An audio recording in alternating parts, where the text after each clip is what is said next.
Today's a fantastically exciting day because today is when we're launching JC North, which is something that I've been really keen to do since I started at the JC. We've actually had a lot of criticism for the fact that we're a London-centric paper, and I think on reflection that's quite justified. And one of the things that we're really keen to do is to show with JC North that we're a community newspaper for the whole Jewish community, not just the community in London.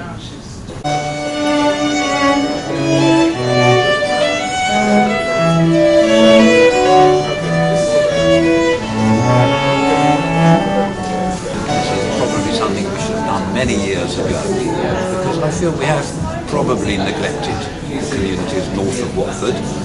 So now with the technology we have, we're able to produce a really good national edition and also a northern edition, which will be JC North.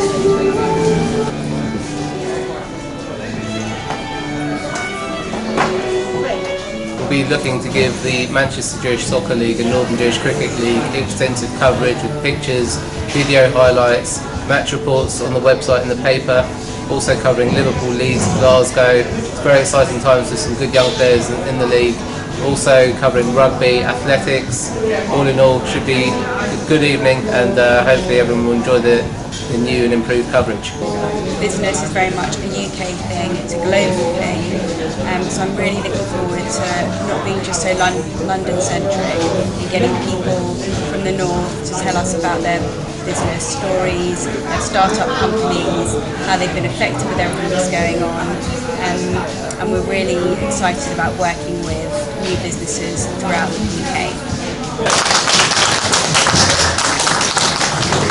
I would say for the first 6 months, I heard one refrain repeatedly whenever I spoke to anybody who lived in Manchester, Leeds, Liverpool, Newcastle, Glasgow, which was, why are you not doing anything in the north? They referred to us dismissively as the London Jewish Chronicle, told us how we were far too London-centric, and being new to the job, I of course got a bit defensive and tried to explain how we were, they were wrong and they should look at the paper, and it was very obvious to me within a few weeks that actually they were right, and the JC has failed the North, that we have been far too London-centric, and that as a national newspaper that really isn't good enough. And so we've spent, as Alan said, a year planning what's the launch not of a new newspaper, but the launch of a northern edition of the JC.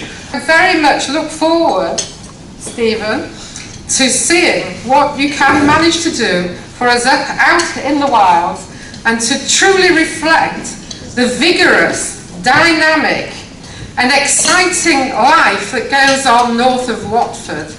We are here and we want to be represented and we want to read about ourselves. I know that you won't regret coming to Manchester, and these are very exciting times for all of us. I was thinking, for us at Federation of Jewish Service, it's really exciting. We've just merged the Fed and Heathlands, and that is a crucial period in our history.